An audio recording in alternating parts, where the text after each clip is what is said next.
Bugungi darsimizda Cambridge 13-kitobimizning Test 3 Reading Passage 2, ya'ni 3-darsi va 2-passage bo'yicha analizni ko'rib chiqamiz va birinchi navbatda bu qismda bu mavzu nima haqida ekanligini, bu berilgan tekst nima haqida ekanligini topishimiz kerak. How baby talk gives infant baby brains boost. Demak, bu qismda baby talk, ya'ni bolalarcha gapirish, infant, ya'ni yosh mladenец, o'sha yosh bolani, chaqaloqni miyasiga qanaqadir boost, qanaqa qilib rivojlanish berishini haqidagi, ya'ni psixologik, scientific, ya'ni ilmiy tekstni o'qib chiqarganmiz va endi bundan keyin esa savol turlariga qarab olishimiz va qanaqa bizni nima kutilayotganligini o'rganib chiqishimiz kerak. Va bu qismni o'zingiz ko'rganingizdek, nota bene, you may use any letter more than once. Demak, bitta harfni ikki marta ishlatishimiz kerak bu qismda, aniq bir ravishda. Undan keyin esa matching people bu qismda, list of researchers. Undan keyingi qismda esa summary completion, research into how parents talk to babies. Ikkita paragrafda berilgan ekan. Javoblarimiz o'sha summary completion'ni no more than 2 words bilan to'ldirishimiz kerak, tugatishimiz kerak. Undan keyin esa which paragraph contains the following information, matching informationni birgalikda bajarishimiz kerak bo'ladi va bu hammasi tricky. Demak, bu qismda men agar bajarganimda oxirgi paragrafdagi mavzuni inobatga olgan holda, oxirgi turdagi savolni, ya'ni matching informationni inobatga olgan holda har bitta qismni o'qib chiqishga qaror qilgan bo'lardim. 3ta savol bor. Demak, paragraflarimiz soni 3ta, 4ta, 7ta paragrafimiz, 6ta paragrafimiz bor ekan. Demak, 3tasi ishlatiladi, 3tasi ishlatilmaydi. Shuning uchun ham hammasini o'qib chiqaman, chunki hammasini o'qib chiqsam, men bo'laga ham ancha foydasi bo'ladi. Bu javoblarni ham bemalol topib olish imkoniyatim bo'ladi. Shuning uchun ham hammasini o'qib chiqishga harakat qilaman-da, keyin hammasini o'qib chiqqandan keyin javoblarni birgalikda ko'rishga harakat qilamiz. Va javoblarni o'qiyotganimda bu odamlarni, masalan, tekstni o'qiyotganimda bu odamlarga masalan e'tibor berishim kerak. How parents talk to babies ga ma'lumotiga e'tibor berishim kerak bo'ladi. How parents talk to babies ga e'tibor berishim kerak bo'ladi. Bundan tashqari men buni ham o'qib olsam, bemalol javoblarni topib ketishim mumkin, chunki tasavvur qiling, agar xotirangiz yaxshi bo'ladigan bo'lsa, ma'lumotlarni qoldira oladigan bo'lsangiz, bularni o'qish yaxshiroq. Yaxshi strategiya hisoblanadi. A reference to a change which occurs baby's brain activity before end of the first year, change which occurs in baby's brain. Demak, birinchi yoshini oxirida qanaqadir o'zgarish bo'lar ekan, bu bolani miyasida o'sha haqida ma'lumotni topishimiz kerak. Example of what some parents do for their baby's benefit before their birth. Before birth keyword. Demak, ba'zi ota-onalarni bola tug'ilishidan oldin ularning foydasiga qiladigan ishlarini topishimiz kerak. A mention of baby's preference for the sounds and other babies make. Mention of baby's preference for sounds and other babies make. Demak, odam o'sha chaqaloqlarni boshqa chaqaloqlar chiqaradigan ovozlarga preference, ya'ni ularga afzallik ko'rishi haqidagi ma'lumotlarni topishimiz kerak ekan. Demak, ovoz before birth birinchi yoshdan oldin gaplarni topishimiz kerak va bemalol javoblarni topishimiz mumkin. Keling, endi birgalikda javoblarni, savolni, paragrafni o'qiymiz va javoblarni topishga harakat qilamiz. The typical way of talking to baby, high pitched. Sorry guys. Exaggerated and repetitious is a source of fascination for linguists who hope to understand how babies talk impacts on learning. Most babies start developing their hearing while still in the womb, okay, prompting some hopeful parents to play classical music to their pregnant bellies. Some research even suggests that infants are listening to adult speech as early as 10 weeks before being born, gathering the basic building blocks of their family's native tongue. Wow. 10 hafta oldin. Wow, that's interesting. Early language exposure seems to have benefits to the brain. For instance, studies suggest that babies raised in bilingual homes are better at learning how to mentally prioritize information. So how does a sweet if sometimes absurd sound of infant-directed speech influence a baby's development? However, here are some studies that explore science behind baby talk. Fathers don't use baby talk as often as in the same way as mothers. That's perfectly okay according to a new study.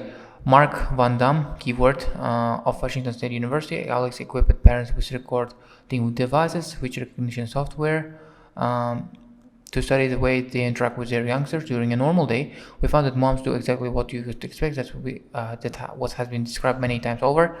But we found that dads aren't doing the same thing. that didn't raise their pitch and fundamental frequency when they talk to kids. Their role may be rooted in what's called bridge hypothesis, which dates back to 1975, which suggests that fathers use less familiar language to provide their children with a bridge to the kind of speech they will hear in the public. The idea is that the kid gets to practice a certain kind of speech with mom and another kind of speech with dad, so the kid then has a wider repertoire of kinds of speech to practice. It's one time, okay? Scientists from this collected thousands of 30-second conversation between parents and their babies, fitting 26 children with audio recording devices that captured language and sound during typical 8-hour day.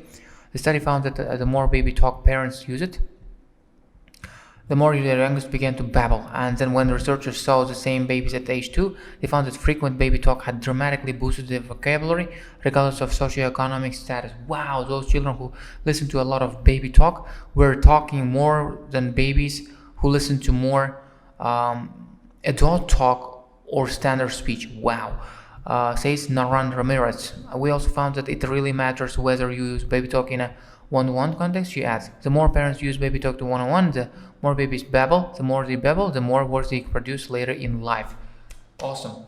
Demak, unda javoblarni topdik. Washington State University'ni o'qidik shekilli. Hammasini topsak bo'ladi. Masalan, Mark Van Damdan Ramirez o'tib ketdi. Javoblarni topishimiz kerak. Demak, Van Dam bu qismda nima dedi? Bu qismda Washington University'da speech recognition ko'rdi. Otalar bilan onalarni qanaqadir turli xil ravishda gapirganligi haqida ma'lumot berib, o'shani topishimiz kerak. Importance of adults giving babies individual attention when talking to them. Individual attention haqida hali o'qimadik shekilli. One-on-one ni o'qidik. Yana bilmadim. One-on-one context bo'lishi mumkin. Ramirez belgilab olaman. Hozircha BD belgilab olishim mumkin, lekin Patricia Cole hali o'qiganim yo'q. Agar o'sha chiqib qoladigan bo'lsa, o'shani belgilashim mumkin. Lekin hozircha o'qimadim. Balki o'qib olishim mumkin. Cole, where are you? Where are you, man?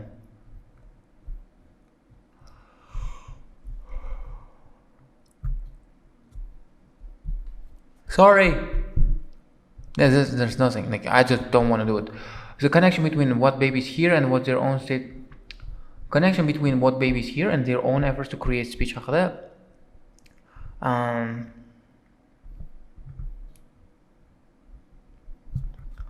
Between what babies hear and their own efforts to create speech. Efforts to create speech. Bu qismda berilgan menimcha. Ramirez edi. Bilmadim, belgilab turaylikchi. Birga bo'lar.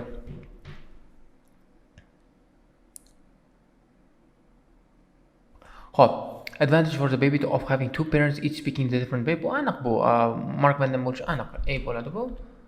Come on, bo'ladi. Oxirgisi connection between the amount of baby talk gives, baby talk here, how much vocalize it to themselves. Bu haqida ma'lumot yo'q. Bor, ma'lumot bor. Ma'lumot yo'q. Ma'lumot yo'q, bilmayman. Qisqasi bu qismni tugatdim. Uni o'qiganim yo'q. Keyingi qismga o'tamiz. Research used something together with specialized computer programs to analyze how parents interact with their babies during a normal day. During normal day, Washington State University ni o'qidim. Bu qismda Washington State University bor. They use what? Recording devices and speech recognition software. Mana qismda specialized computer program bor, recording device ishlatilgan. Uses recording device. Demak, javobimiz recording device bo'ladi. Recording device bo'ladi. Sorry for this mess, guys. Next one. The study revealed that tended to not to modify their ordinary speech patterns when interacting with their babies. Dads didn't modify. Bo'lmasa otalar, dadalar bolalari bilan gaplashayotganda o'zini speechini high pitch qilmagan, modify qilmagan, o'zgartirmagan. Dads. Menimcha dads. That's ishlatilgan vaqt. Father deb berilmagan. Father deb yozsangiz xato bo'lishi ehtimoli juda ham katta, chunki dad berilgan, dad yozishingiz kerak. Berilgan narsani yozing, umuman o'zgartirmang hech narsani. Hop, according to the idea known as the bridge hypothesis, you must use more typical adult type speech in free inference with outside family home. Bridge hypothesis. Bu bridge hypothesis. Buni o'qiganman, belgilab qo'yganman. Bridge hypothesis. Bridge hypothesisga ko'ra bu bolalar uchun masalan birinchi o'zini yosh bolacha gapirish state'idan, holatidan kattalarga o'xshab gapirish holatiga ko'chishiga yordam beradi degan ma'lumotni ko'rishingiz mumkin. Keyingisi. According to the researchers, hearing baby talk from one parent and normal language from other parent expands baby's vocabulary of types of speech which they can practice. Babies here repertoire bo'ladi. Babies repertoire of types of speech which they can practice. Repertoire deyiladi. O'sha bo'ldi. Shu bilan bo'ldi. Bu qism tugadi. Meanwhile in University of Connecticut ni ham o'qidik. Bu ma'lumotlarni topishimiz mumkin. And sound using special what that babies were equipped with. What? Audio recording vests. Demak javobni vests. Special recorded speech and sound using special language and sound during a typical audio recording vest. Javob vest ham bo'lishi mumkin, audio recording vest ham bo'lishi mumkin. Chunki o'sha uchun ham audio recording vest. Javobini yozamiz. Bo'ldi, tamom, bu qism tugadi. Keyingiga o'tib ketamiz.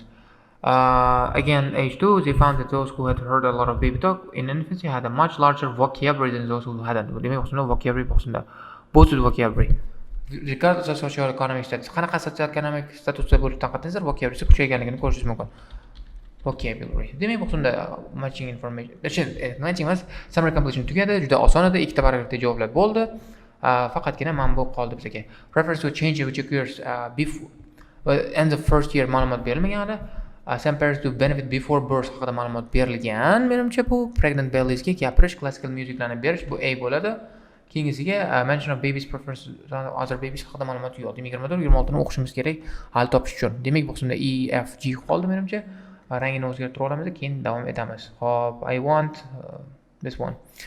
Another study suggests that parents might want to pair their youngsters up so they can babble more with their own kind. Researchers from found that babies seem to like listening to each other rather than to adults. Wow, here mention of babies' preference to each other's speech. Demak, bu qismda E bo'lar ekan. O'z ko'rganingizek, katta yoshdagi odamlarni eshitishdan ko'ra, o'zini rovesnikini eshitish, o'zini yoshidagi tengdoshini eshitish bolalarga, chaqaloqchalarga yaxshi.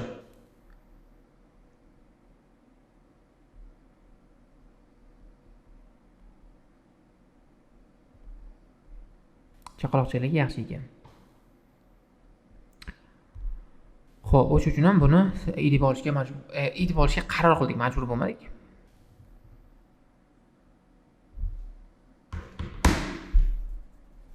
Qanaqa qolib ketgandim, bilmayman, nimadir bo'ldi, qolib ketdim. Xo'p, qisqasi davom ettiramiz. Listen to each other rather than talk. Shuning uchun ham E-ni oldik 26 ga, which may be why babies talk is such a universal tool among parents. They played repeating vowel sounds made by a special synthesizing device that mimics sounds made by either an adult woman and also babies. This way, only the impact of the auditory cues was observed. The team then measured how long each doesn't matter. Actually, in studies published by this, total from two slightly different age groups, 7 months to 11 months, a half months, were played a number of syllables from both their native language and non-native tongue. The infants were placed in a brain activation scanner that recorded activity in brain region known as around to guide the motor movements that produce speech. And the results suggest that listening to baby talk prompts infant brains to start practicing their language skills. Finding activation in motor areas of the brain when infants are simply listening is significant because it means that baby brain is engaged in trying to talk back right from the start, and suggests that 7 months are already trying to figure out how to make the right movement that would produce sounds of Another interesting find was that while the 7-month-old responded to all speech sounds regardless of language, brains of older infants worked harder at motor activities of non-native sounds compared to native sounds. So that also covered the process by which babies recognize difference between their native tongue, other languages. Wow! Reference to a change of demak bu so'mda birinchi yil oxirida sodir bo'ladigan o'zgarishlar paragraf F'da berilgan. O'zingiz ko'rganingizdek 7 yoshli 7 oylikda o'zini native tongue'da ham non-native tongue'da ham bemalol bir xil anaqa qiladi, lekin 11,5 oyda bo'lganda, endi 11 oyda bo'lganda boshqacharoq bo'ladi, qiynaladi ozroq. O'sha uchun ham F'da belgiladik. Demak bu qismda tugadi, bu qism ham tugadi va oxirgi qismda masalan call-ni connection between amount of baby talk gives and here and about how much vocalizing they do themselves. Bu bo'ldi, B bo'lishi aniq. Demak bu qismda connection between what babies hear of their own efforts to create speech. Men B bo'lmas ekan. Bu call bo'lar ekan, C bo'lar ekan. Chunki eshitgandan boshlab o'zi harakat qilishga boshlar ekan. Advantage berildi. Connection between amount of baby talk is like here how much vocalizing themselves.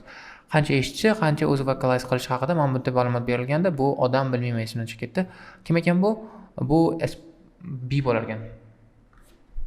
Hop, 17 B bo'ldi. Hop, 14 B bo'ldi, 17 B bo'ldi, 15, 16 CA bo'ldi. Demak, shu bilan bugungi darsimiz o'zgarib ketdi, chunki savollar tugadi shekilli. Savollar tugadi. Agar hammasi tushunarli bo'lgan bo'lsa, biz xursandmiz.